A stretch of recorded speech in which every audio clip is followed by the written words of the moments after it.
Hello, and welcome to another episode of Boundless Body Radio.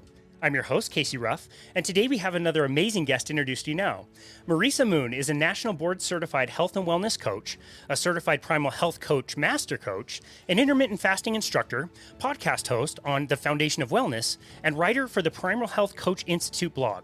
Starting in 2014, after struggling with a frustrating digestive symptoms related to IBS, a leaky gut, a non-celiac gluten sensitivity, and possible SIBO, Melissa entered the field of nutrition by creating a blog called the My Longevity Kitchen, where she shared recipes that maximize nutrition and minimize toxins.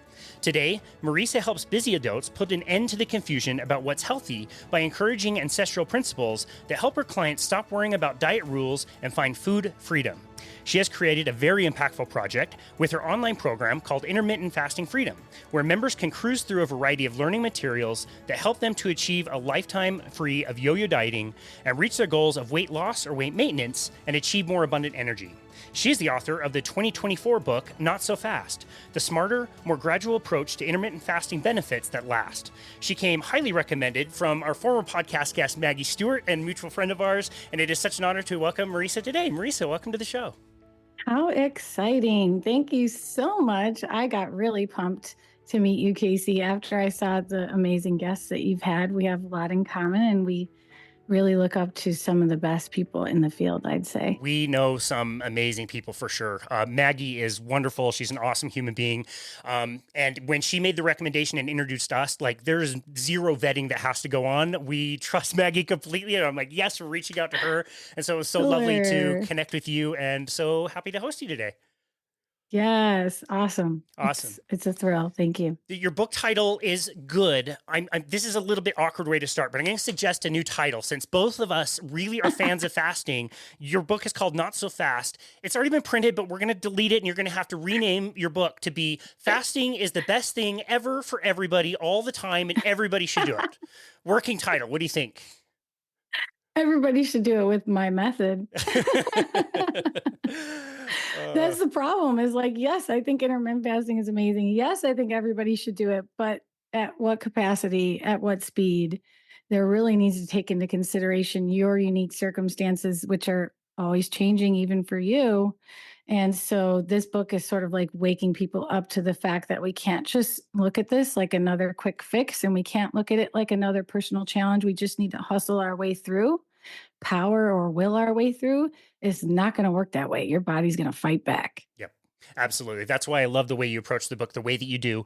And it is very nuanced. You would think that, nutrition is nuanced enough and so many people have so many different approaches to nutrition. You would think not eating would also be very simple, but it's interesting how something that I would consider like a gold standard practice that could work for everybody still has many nuances, many caveats and need to be done with intention to be done properly.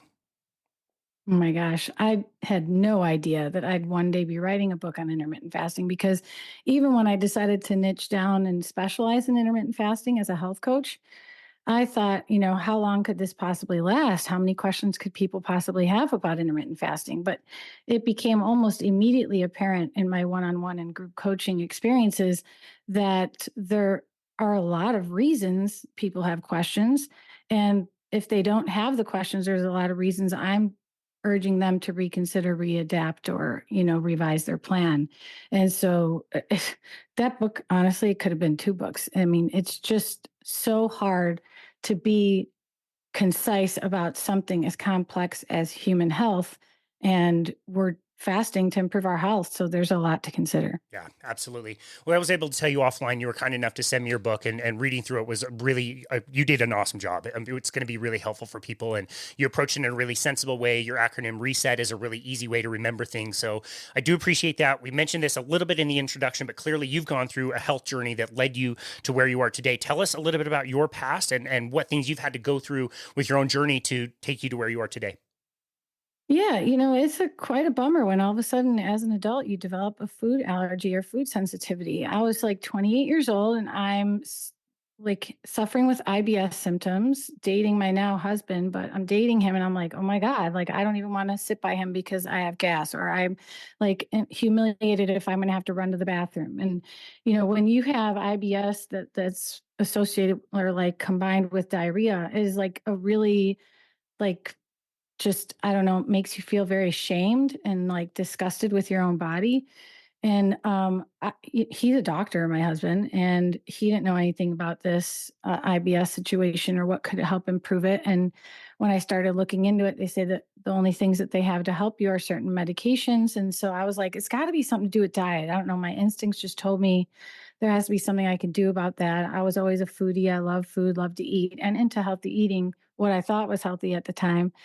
And I'm so lucky I stumbled across this podcast, Dishing Up Nutrition, which was way ahead of its time. 12 something years ago, these dietitians and nutritionists are talking about the microbiome and gluten sensitivity and dairy sensitivity. And I didn't even hear of the microbiome before. I never knew that people had such common food sensitivities. And I'm Italian. Like, I was like, no way I have a gluten sensitivity. That's impossible. Like, I'm 100% Italian. My family's like cooks and restaurateurs and chefs. And it's like, there's absolutely no way that I could possibly give up that food. But you become desperate enough, you're willing to try anything. And that's exactly what happened. I was like, nobody has to know. I'm just going to stop eating gluten for 2 weeks and see what happens. But immediately I was relieved of my symptoms. And that's Immediately. exactly what it was. Oh, immediately.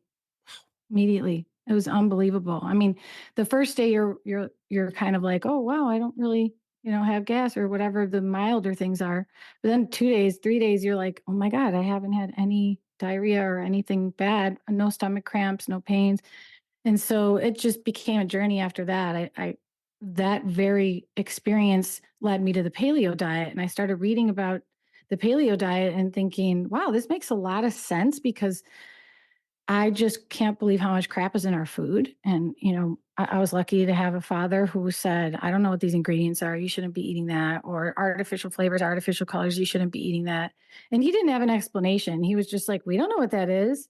And he's absolutely right. We don't know, and nobody's looking out for us. And so when I found the paleo diet and my gluten sensitivity, I was like, we need to just sort of like take a little ownership over, what we're putting in our bodies and just be less ignorant about the whole thing. And I became so in love with nutrition from an ancestral point of view. I started blogging about it. And then I heard about health coaching from the Primal Health Coach Institute. And I was like, whoa, this is amazing. Like, I could make this into my career. And, it's been 7 years since then. So it's awesome. That's so awesome. Very similar to when I think of my personal story. When I started learning about what true nutrition was, I'd been training already for several years, but realizing what the truth about nutrition was, it's like the last time you listen to music in your car or the last time you read a fiction book or whatever. It's so fun to learn about this stuff. It really grabs you. It becomes quite obsessive very Yes. quickly. It does. And I will say for a while, it became very dogmatic for me, like it does for a lot of people. When you learn all this new information at one time, like you can develop this like disordered sort of like relationship with nutrition. And I was like afraid everything was going to give me cancer. I was afraid everything was going to give me Alzheimer's and diabetes. And, I was just like, oh my God, we're screwed. Like everything everywhere is like toxic. But, over time, I realized I was losing a part of myself when I wore that robe. I was like, who is this Marisa? I don't recognize her and I don't like her. So it was a great transition when I finally discovered that, because I was able to like fully like show up as the person who I really am, which is very accepting and non-judgmental and open to new things and open to new perspectives. And I also love food as a hobby, and socializing around food, showing love through food, culture through food. And so I needed to sort of like marry these things that I love and, just reinvent myself. And so I don't freak out now if I go to a Mexican restaurant and eat tortilla chips, even though they're deep fried in seed oils, and like everything we've learned about it is like, oh my God, you are killing yourself slowly. I just decided I barely ever freaking eat out, let alone go out and eat Mexican tortilla chips. So if that happens once a month at the most, who even cares? Yeah. You really need to decide what hill you're going to die on, right? Like, does all that really matter all that much? Some people, like myself, need to be more on the abstainer side of things. Other people can be more on the moderator side of things. And you can decide Yes. for you having IBS, like you would notice if you went too far one direction that the pain of having those symptoms come back would be so great you'd pay the price. And I just, the more people we've had on the show that we talk about digestive issues, like, yes, it's painful to have all those things, and the SIBO and the leaky gut and the IBS, it hurts, but it's more like traumatic than anything socially. Like, I've really come to appreciate like carrying toilet paper through the airport, or having to stop every 30 minutes on a road trip, or like being with loved ones like you just described. Like, that is Mhm. trauma. It is. On my honeymoon, I slept next to the toilet Oh my because I goodness. couldn't leave. And that was after I knew I had a gluten intolerance. I just didn't know like which exceptions I could make and which I didn't, because I don't have celiac disease. So cross contamination is not an issue. I can have soy sauce, which contains gluten, and it's fermented gluten. So there is a little bit of ease regarding digestibility there. And then beer, for instance, is fermented gluten. And so there were lots of exceptions I was making. But you add on top of that, I'm drinking all this alcohol. It's my honeymoon. I'm in Hawaii. So my gut is much more compromised than it normally would have been because of all this alcohol content. And then also eating a lot of soy sauce in Hawaii. There's soy sauce and everything. And so it really just like compounded to be the perfect storm to give me another IBS episode. And it was gut wrenching, but I made it to the hike up the mountain the next day that we had planned for one of our excursions. So it ruined one night, but it taught me a tough lesson. Yeah. Wow, interesting. And in hindsight, I think we can appreciate now the connection between the gut and the brain. But you also were dealing with diet as far as brain health as well with Oh, ADHD, I yeah. believe. Did that help you manage your brain symptoms as well? Oh, yeah. I mean, that's how I got into intermittent fasting. So, of course, the Paleo Diet and the Primal Health Coach Institute, they both introduced me to fasting, just because ancestrally it makes a lot of sense. Like, humans have always gone through times where food was not readily available, and humans have not had much control over that. Although now we do, we're trying to incorporate that intentionally because we have evidence that it's genetically favorable for us to have that experience. Our genes, our DNA expect us to go through times without food. And there's these incredible adaptations that happen that give us more life. And so I was already knew all that. And I was like, this makes great sense. Like, wonderful. It makes sense. But I love food. I love to eat. And I really am not interested in that until I made the connection to my brain. So earlier than my gluten sensitivity discovery, I discovered I have ADHD. And that explained why I dropped out of college 3 times and why I always felt like I was so different, or I Wow. can't finish anything I started except for a book, apparently, thank God. But I was like, "Oh my God, I have ADHD. This sucks," because I had all these goals and dreams. I was starting the blog, and I really wanted to understand how I can manage my ADHD without depending solely on medication. I still was very health minded and I didn't want to rely on pharmaceutical medication. Although it's still part of my life, I do take pharmaceuticals for ADHD.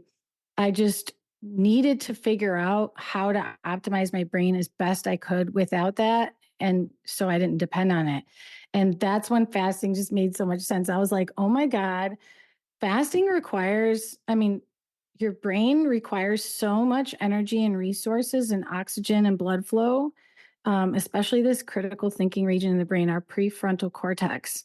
And that's where ADHD impairments really show up. It's our executive function center in the brain. So, like, really, all this self management and critical thinking, all of those things that we're required to do every day just to be an adult and have a job and follow through with our duties is requires a lot of executive functions. And I was thinking, I learned so much about digestion because of my gluten intolerance. And I'm thinking, like, the digestive system requires a lot of energy, blood flow, resources, and oxygen. And so when I'm eating in the morning, I'm taking away those resources and demanding them to my digestive system. And no wonder my brain checks out. Like, no wonder my ADD is really hard to deal with. And so over time, this is what just became a way of life for me. No big deal. I didn't like think too much about it, but that's why I fell in love with fasting. Fast forward, and I'm, teaching my online program and all these things with intermittent fasting. I'm like, I should probably test this theory somehow.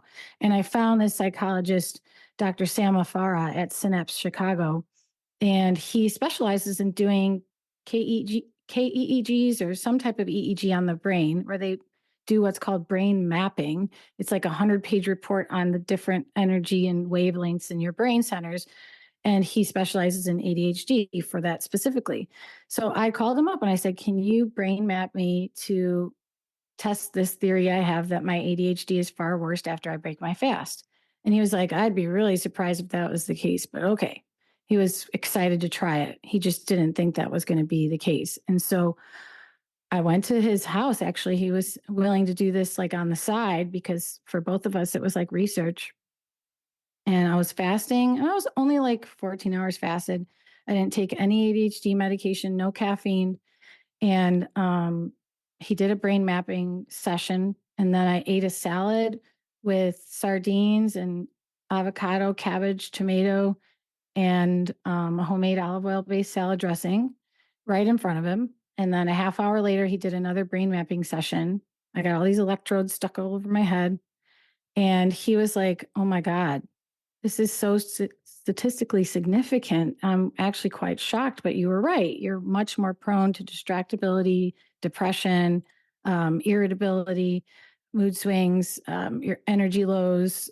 He's saying, like, he's showing me side by sides of my brain lit up in red in this state. And, no, it's not lit up barely at all afterwards. So I talked about that on my podcast, one of the episodes on the foundational wellness, and showed some screenshots of the brain mapping results because I felt so validated because, if you learn a little about intermittent fasting, ideally we would be fasting more with the sun going down. We would start fasting at night. We wouldn't be eating after dark, but it's hard for a lot of people to do because of our culture and family and societal things that bring us more joy and peace in our lives. I was like, I'm fasting in the morning, but I really should be fasting at night. But turns out that's what's best for me. Not only it's easier, so yay, that's awesome. It's easier, but it's also that I get a lot more work done. It's better for my ADD. So, Yeah. Wow. That's fantastic. What a wild story. And must have been so interesting to mhm. contrast those two. That's Oh my way God. wild. Wow. Okay. Well, before we started our company during the pandemic, when we got placed on unemployment, I was working on a metabolic cart. I did that for over a decade. And so I was very much used to seeing people come in after doing restrictive diets. They've restricted calories. We measure their metabolic rates and we could tell they've suppressed their metabolic rate. They're not burning nearly as many calories because they've been training themselves to eat less. And they almost always felt miserable. They felt really cold in their hands and feet. They had poor energy. They had tons of cravings and all that stuff. So we knew if somebody restricted, they would crash their metabolic rate and it would reduce. And it took me forever to understand why this other subset of people were doing a form of calorie restriction in the form of intermittent fasting, or what I would have thought is a form of calorie restriction, because they were only eating once or twice a day. Clearly, they weren't getting very many calories, but to see their metabolic rates not only like maintain where they should have been, but to go up by hundreds of calories was like mind blowing. I couldn't figure out like what was different between the person who is eating frequently but eating less versus the other person who's eating infrequently and may still be eating less, but their metabolism is going gangbusters. Can you explain why that happens? Hmm. Well, I'll do my best, but you might have done more research on this very thing than I have. The thing that we need to understand is our metabolism is working hard when we're fasting because it's metabolizing your body fat. And so I mean, there's a lot more going on than just that, but it is literally breaking down your body fat and using those calories to fuel you. And so you don't need, like, your body becomes so much more calorically efficient that it can do the same or more on fewer calories. And we're just designed to be able to function like that. But we were trying to hack it the wrong way when we went through this low calorie, low fat, eat 6 times a day dieting craze. Yeah, totally. That was a great explanation. I like the way that kind of Jason Fung explained it. I think he was the first person I took in his content and like, oh, okay, this makes sense. Where it's like you've got the fridge up in the kitchen that you can always like refill, and as long as you have food there, it's really convenient. But you might forget that you've got like a chest full of half a cow downstairs. But if the fridge goes empty, then you might go downstairs and find the other food. And your body's kind of the same way. If you're constantly eating, even if you're eating less, you're getting energy from food, and you're not getting energy from your stored body fat. So that was a great explanation. I love that. Mhm. Thanks. Yeah. I mean, we have an endless amount of storage for fat, but we have very limited space for carbohydrates. And so when we turned into a nation of eaters that have carbohydrates as the base of their diet, we just never allowed our carbohydrate stores to empty, which would then prompt our metabolism to use body fat for energy instead. We're again designed to experience that, and our cells need a break, or our entire metabolic system and all the related systems need a break from that, because different fuel substrates have their advantages and disadvantages. And so any time you're stuck in one thing over and over and over, you're going to tax that system. And that's exactly what we've done. Yep. And it's cool too to know that once you have done a reset, you can start to do, like you said, like if you can go to a Mexican restaurant, you can have some tortilla chips or something, as long as it doesn't create a binge or some type of bender, like you can have that Right. from time to time. You'll handle that small amount. It's just when it's too far one way that we need to kind of recalibrate things. And so using the word reset is an awesome segue. Tell us about the reset acronym and what that means. Thanks. Yeah. So when I first started coaching intermittent fasting in 2017, I was trying to teach people a step by step method to incorporate my style of fasting, which is very flexible and very gradual.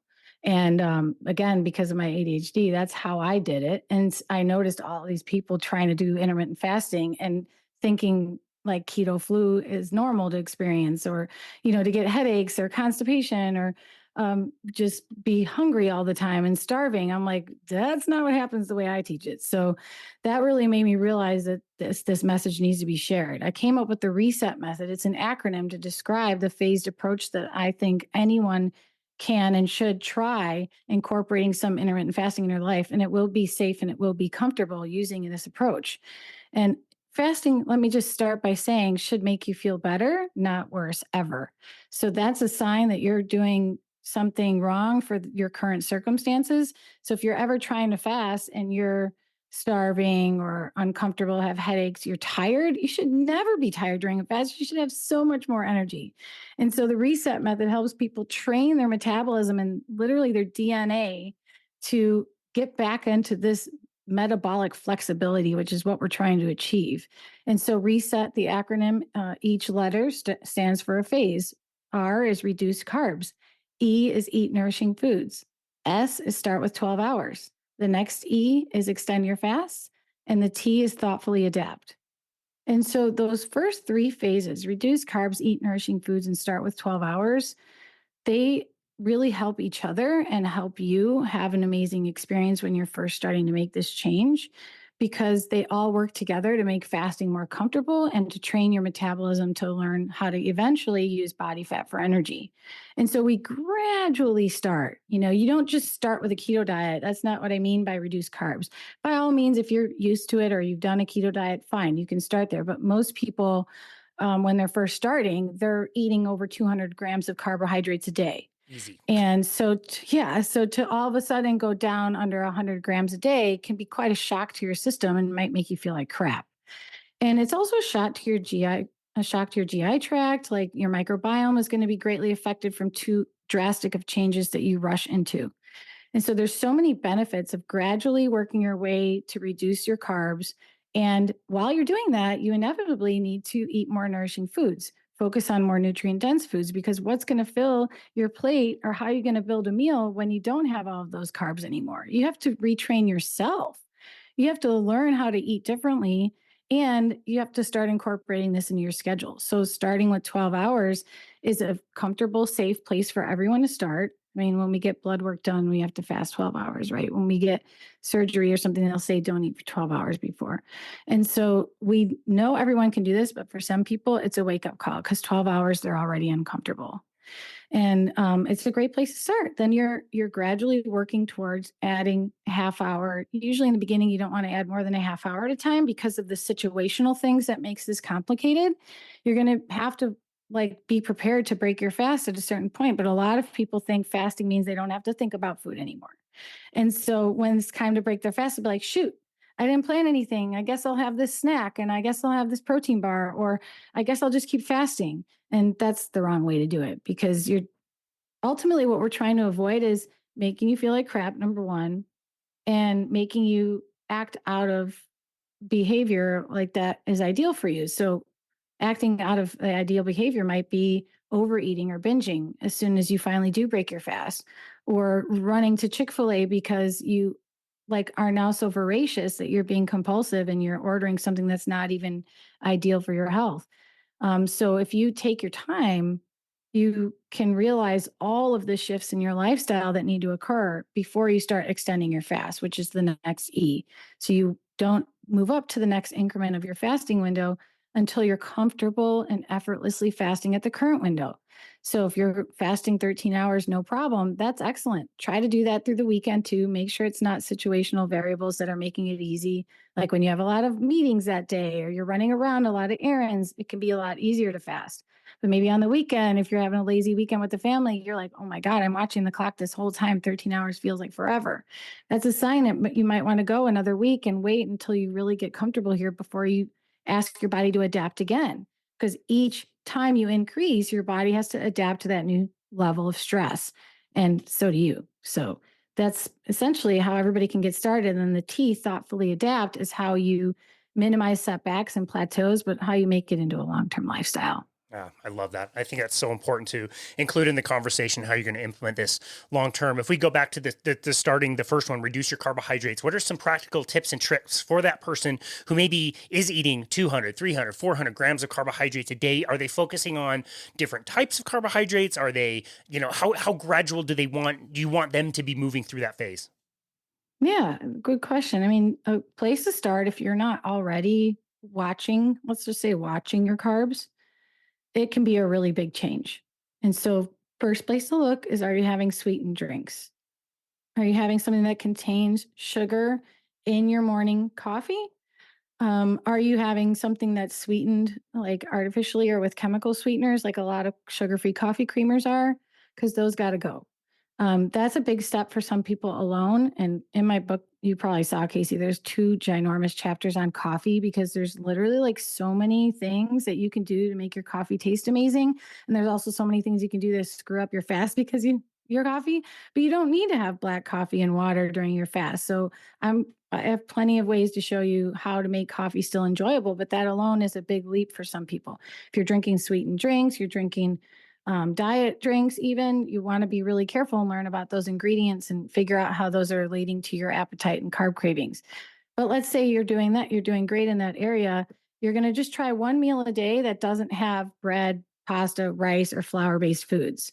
Okay, that's a big change already, too, for some people. So maybe at lunch, you always have a sandwich or something wrapped in a tortilla or on a bagel or whatever. It's going to, you're going to have to think differently. You're going to be eating with a fork and knife. You're going to have to ask a restaurant to give you something without the bun because expecting yourself to take it off the bun yourself when it hits the table and especially in the beginning is just, setting yourself up for self-sabotage. And so starting with just one meal a day that you replace those carbs with more vegetables and more protein is a great way to get started because just by doing that, you can very easily get your carbs under 150 grams a day, which is the super beginner level of how you're going to slowly adapt to a lower carb lifestyle.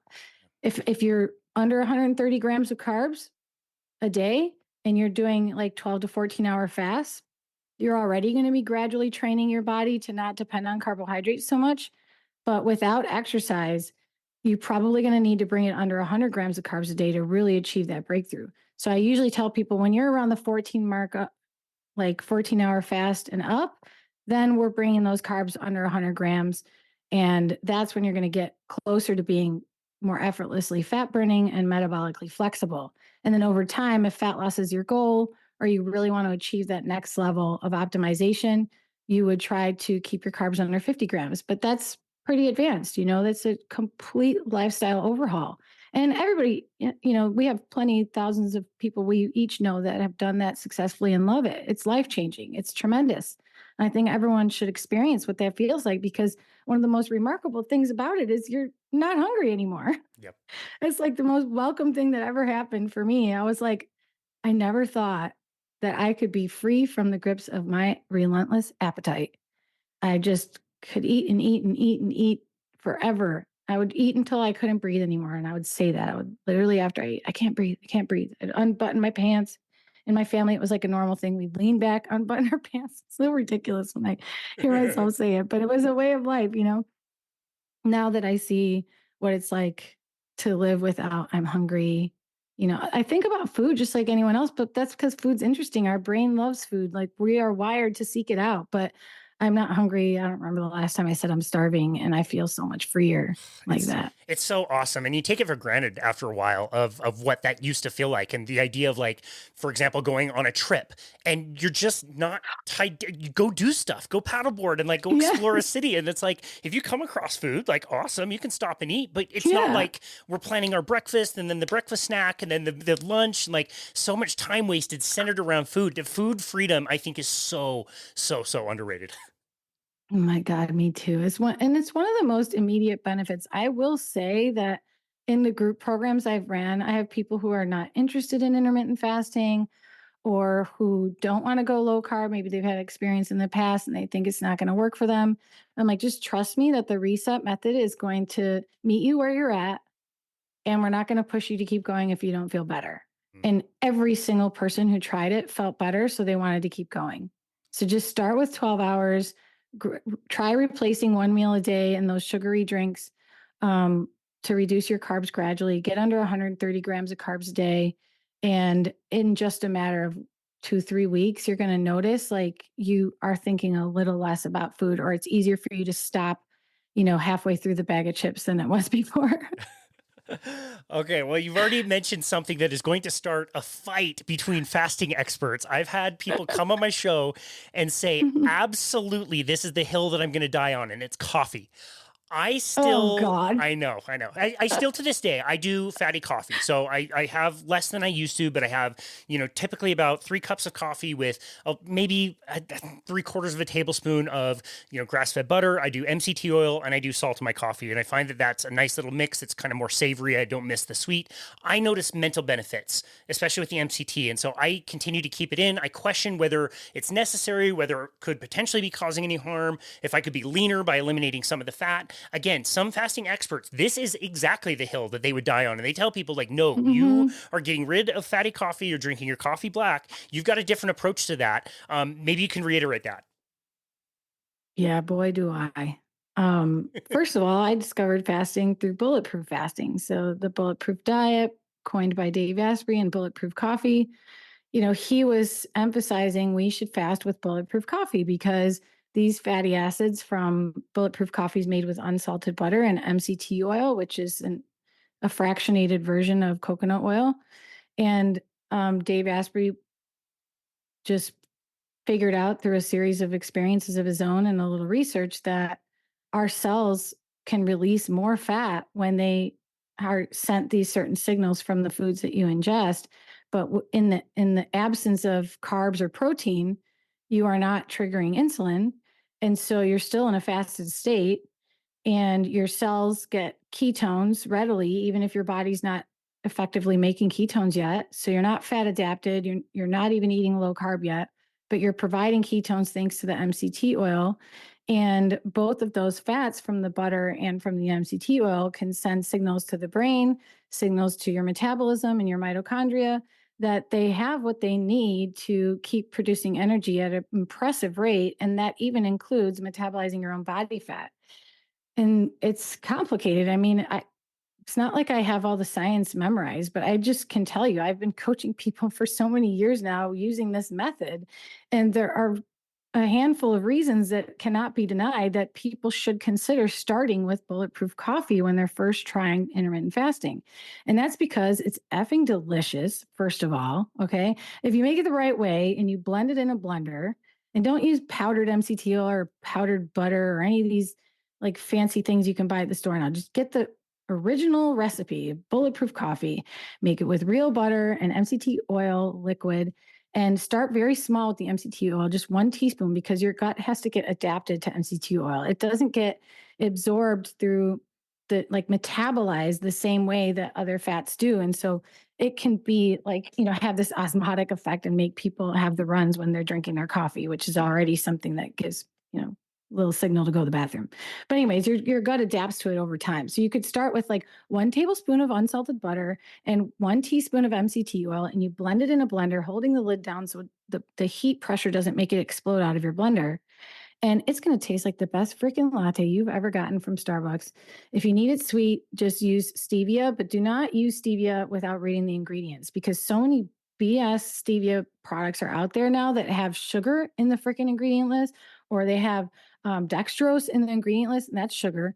And they can get away with it because it's less than 1 gram of sugar or less than 0.5 grams of sugar. So the FDA allows them to label it as 0 grams or sugar free. And there's even a 20% margin of error for these companies to be dishonest. And so there's a lot of reasons why, like, you have to read the ingredients. Otherwise, your stevia might break your fast, which, by the way, that's why some of those studies, like people in the fasting community, say that you can't have stevia during your fast. But some of the studies they're referring to are the only one that I really know of tested it with stevia in the raw, and stevia in the raw contains dextrose. And so that's why people had an insulin response when they consumed that stevia. But we have plenty of other studies that have showed that when people consume pure stevia, they do not have an insulin response, even if they're type 2 diabetics.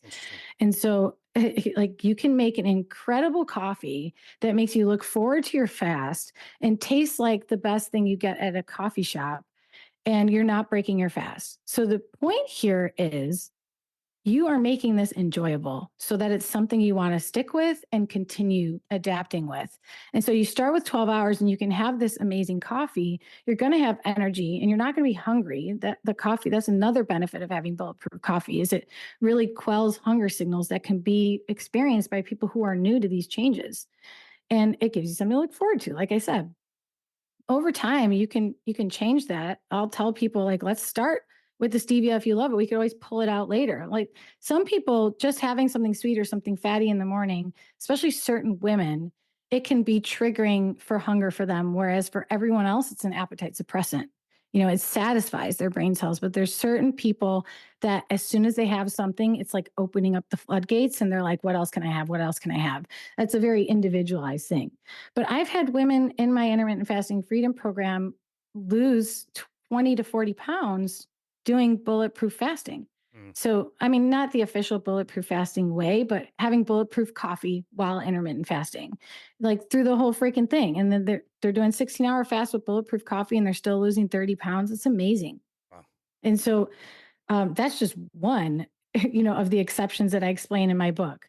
But there's just tons of exceptions that you can make. And even if you do black coffee, like, I give away a bunch of free resources in my book. And one of those is 7 black coffee hacks to make you hate it less. And because I went through this myself, I was like, I feel like a phony if I'm only teaching bulletproof coffee fasting and other types with stuff in your coffee. I'm like, I need to at least experience it with black coffee, but I couldn't tolerate black coffee on an empty stomach.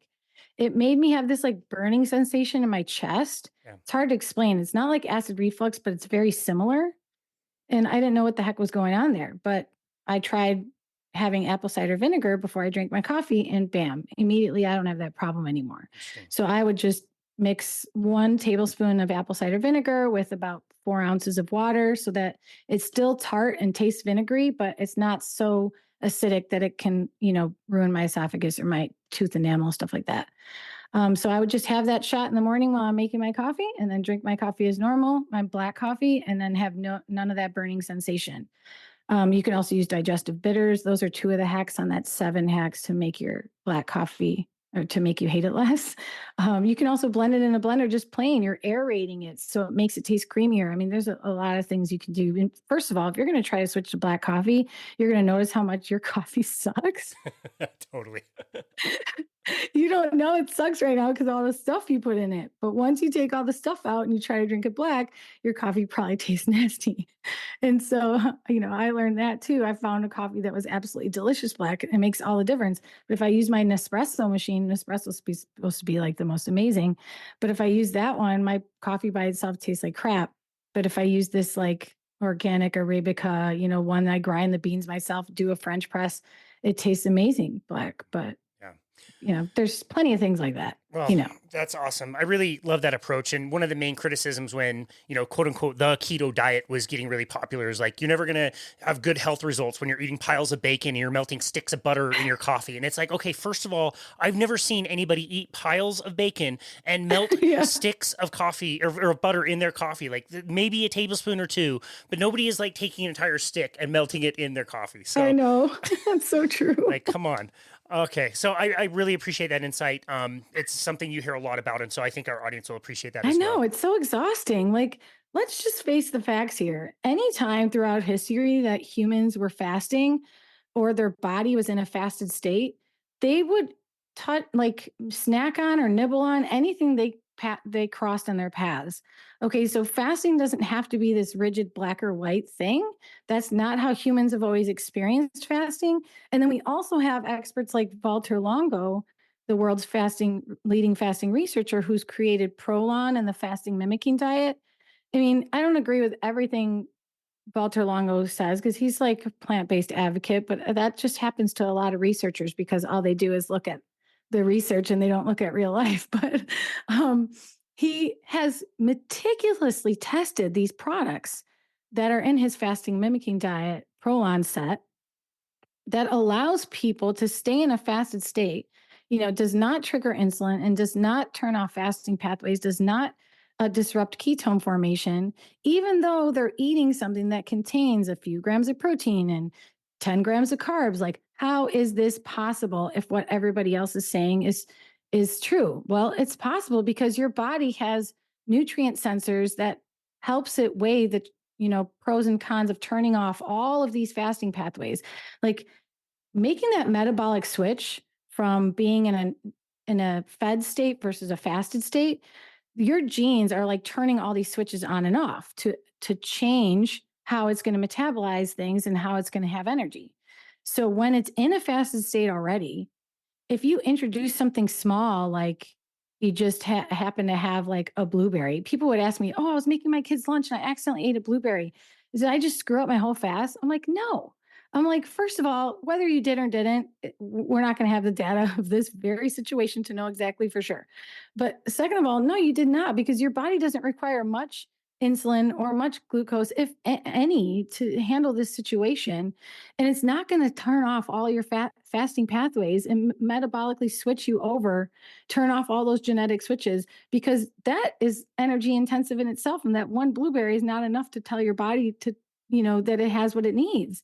Your body is so intelligent. It's going to say, like, okay, what I just got right now from that bar and the fasting mimicking diet, did I get enough nutrients to turn off all these fasting pathways? Nope, it's not going to meet the needs that I have. So I'm going to keep these fasting pathways on. So, it's just not clean fasting, dirty fasting, and all that crap that everybody says out there. Yeah, gotcha.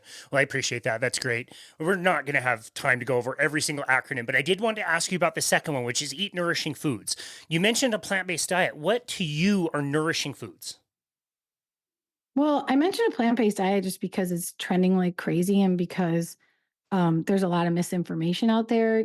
I I dedicated a couple chapters to protein in my book, especially the conversation about animal protein and all the myths out there, including what it does to the environment and things like that. Because I think it's time that a lot of us start sharing other information that shows a different point of view, that takes into consideration things that are not backed by, some of the largest corporations or lobbyists or people who have agendas that are rooted in propaganda to support their plant-based business or whatever.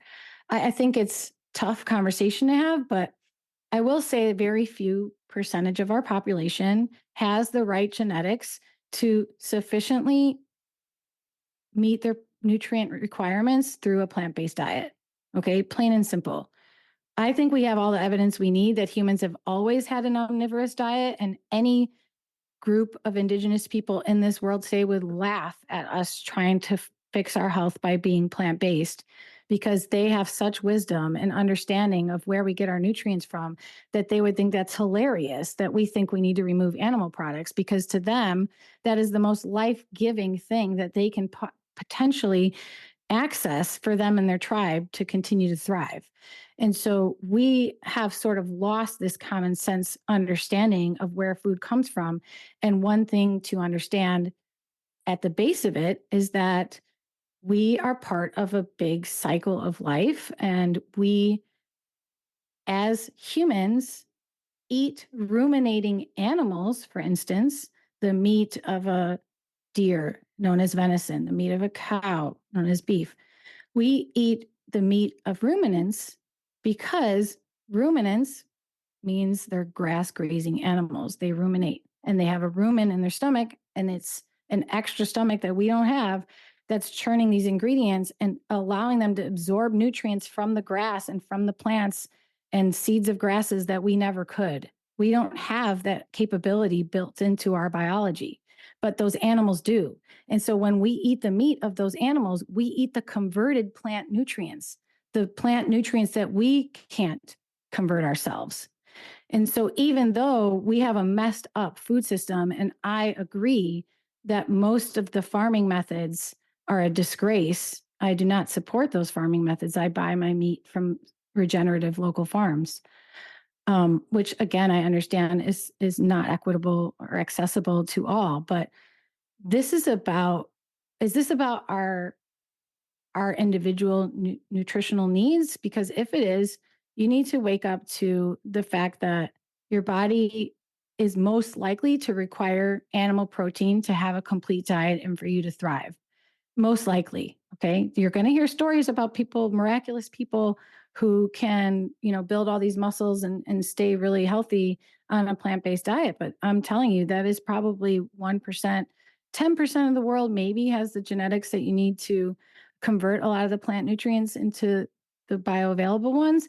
But those individuals who also go beyond that and are able to build muscle and compete and, just really outperform athletes, then that's probably less than 1% of the population. Yeah, very well explained. I love that. For some people, doing what I do, what I've done, go to a carnivore diet and basically only eat the animal products and not have any plant products is beneficial. I get less cravings. I don't miss them. I don't tell everybody they need to do that. I don't think everybody needs to do that. I think everybody can do what you said and have an omnivore diet.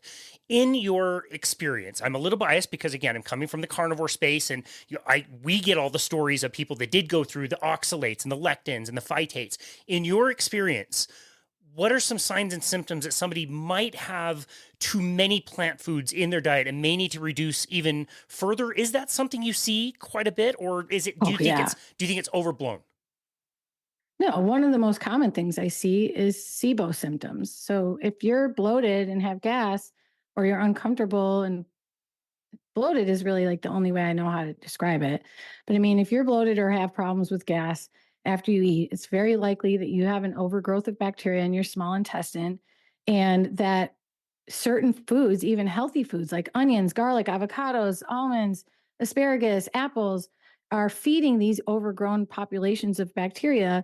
And those bacteria are, you know, they eat the food and they're partying, and then they poop out these gases that turns into the gas that you experience. But it's in the wrong place. It's in the wrong intestine. It's not supposed to be in the small intestine, and they're not supposed to be outnumbering the other strains of bacteria and microbes.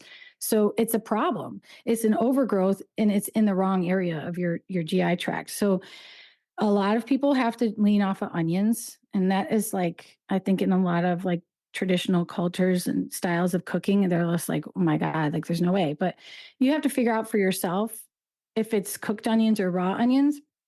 And almonds with the skins on them, that can cause a major problem for a lot of people. Um, but the thing is, you don't have to give it up forever. Right now, you're just trying to figure out what's causing this. And then you can lean off of those certain foods. They're called FODMAPs, just so you guys know. You may have heard of a low FODMAP or high FODMAP diet. FODMAP is an acronym, FODMAP. It's like fructooligosaccharides, oligosaccharides, disaccharides, monosaccharides, and polyols, I think. But it's what that means is all these little fermentable sugars and fibers from these healthy foods are over fermenting in your gut.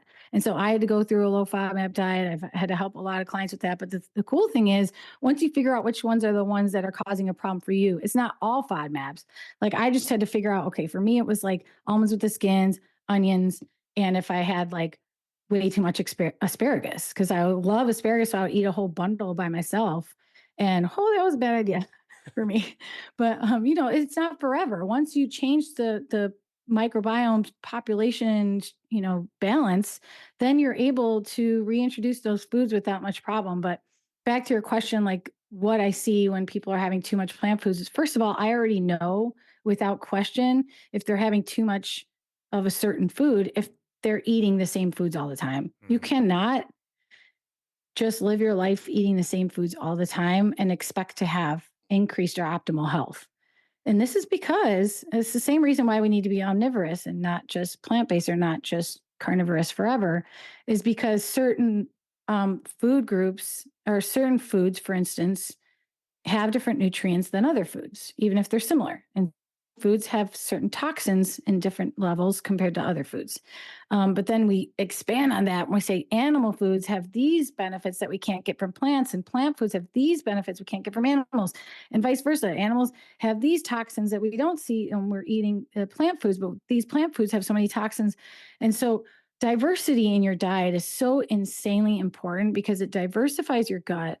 It diversifies the ability of your body to fight disease and produce enzymes, and just it's just incredible how many breakthroughs I've seen people achieve when they finally diversify their diet.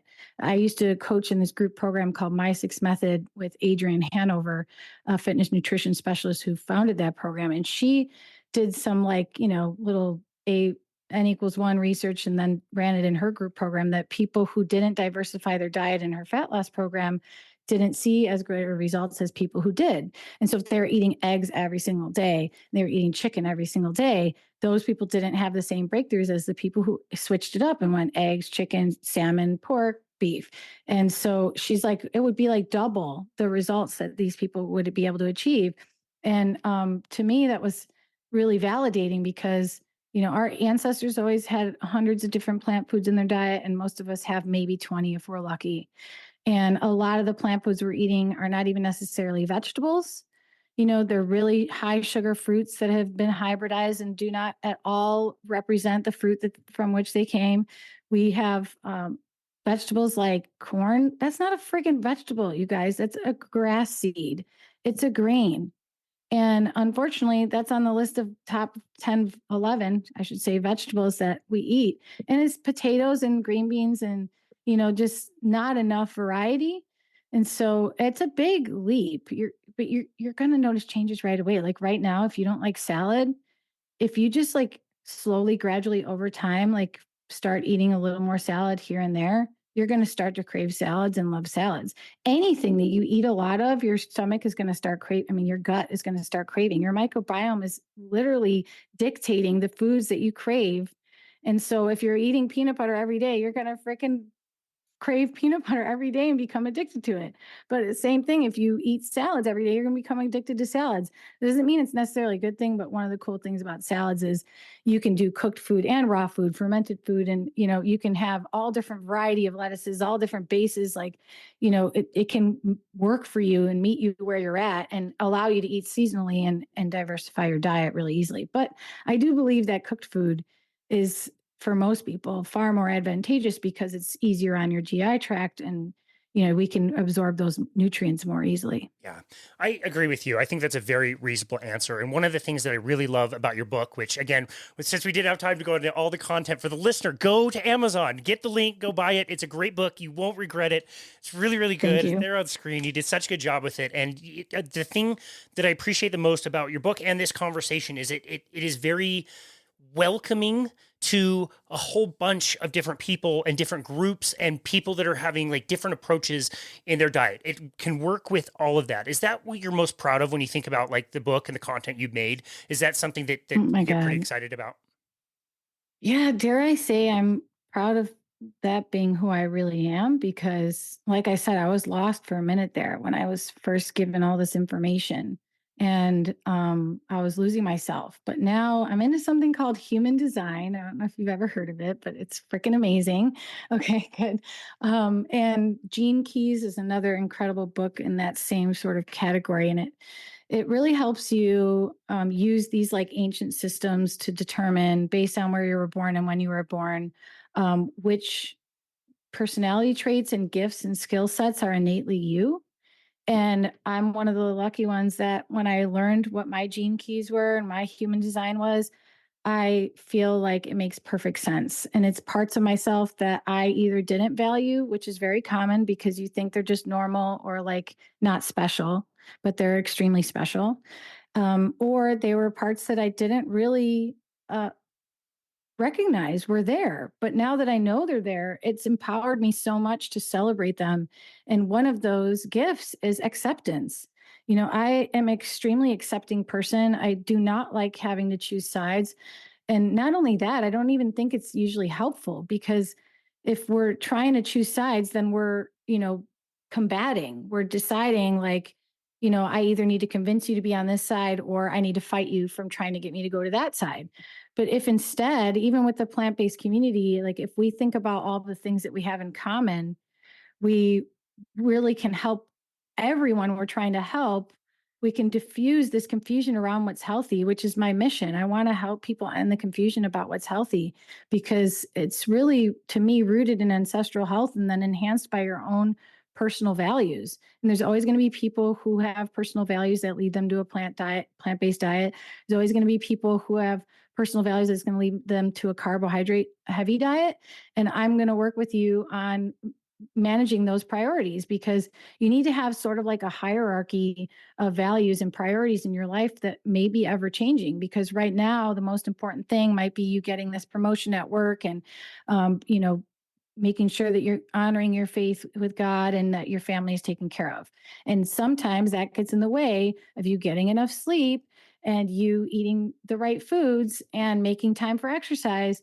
And it's okay if you accept that as a chapter in your life. I will too. But you can't come to me and say, I really want to lose weight. I really want to lose weight. I really want to lose weight, and not prioritize the things that you need to prioritize to get there. Like, I'm not saying you can't. I'm just saying you're in conflict.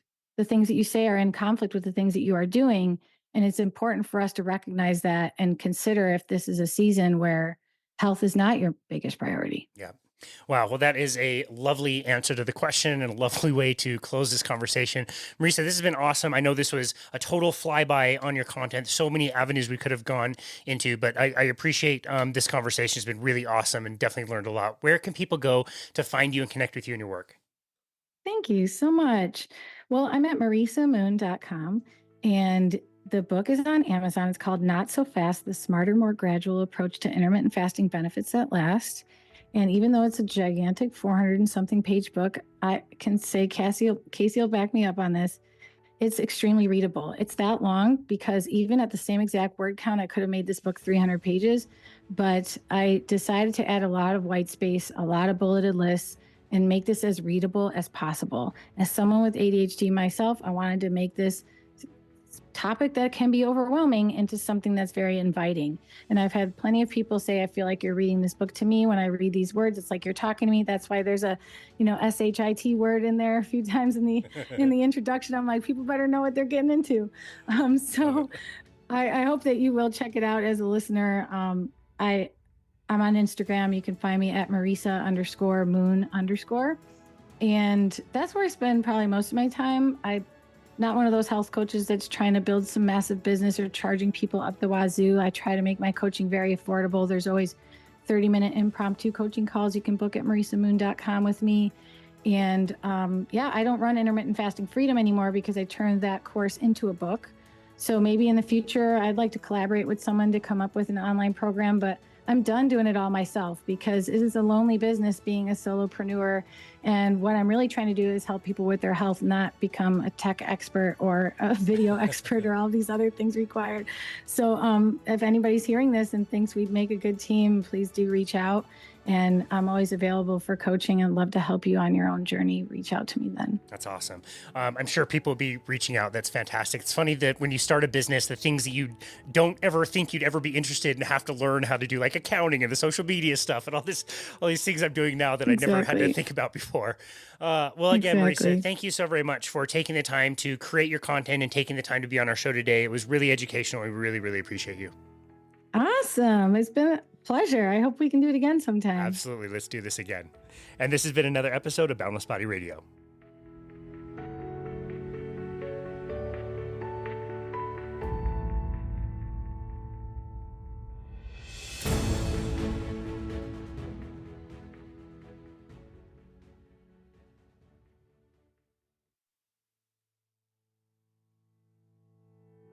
Thank you so very much for continuing to listen to Boundless Body Radio.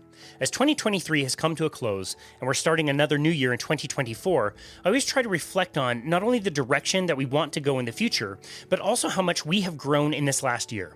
Our podcast has now generated well over 400,000 downloads from all over the world, and it's all thanks to fantastic listeners like yourself. I hope you are as excited for the new year as we are around here. The lineup of guests that we have coming up is absolutely staggering, and we're always striving to bring you the best content from the most amazing people in health, nutrition, and wellness. Remember that you can always head on over to our website to book a complimentary 30-minute session with us at myboundlessbody.com. On our homepage, there is a Book Now button where you can select a time to speak with us about your health and fitness plan, especially for the new year. We've absolutely loved chatting with so many of you out there to bounce ideas off each other and try to come up with plans to help you achieve specific goals. And seriously, I really do mean this. Even if it's just to say hello and introduce yourself, we absolutely love connecting with our listeners in the community. Be sure to check out our YouTube channel as well if you want to watch these full interviews and also shorter interviews on more specific topics that are taken from these interviews. We've gotten really great feedback over there, and it's also a really fun way to interact with people who comment. We read and reply to every single YouTube comment we get, so be sure to subscribe to our channel and leave as many comments as you like to keep the conversation going. And of course, if you haven't already, please leave us a 5-star rating and review on Apple Podcasts. It really is the best way to make sure that the podcast gets out to more listeners. Your 5-star ratings and reviews are the best way to support us here at Boundless Body, and to support the podcast at Boundless Body Radio really only takes a moment, and it's very meaningful to us. Cheers to 2024, and thank you again for listening to Boundless Body Radio.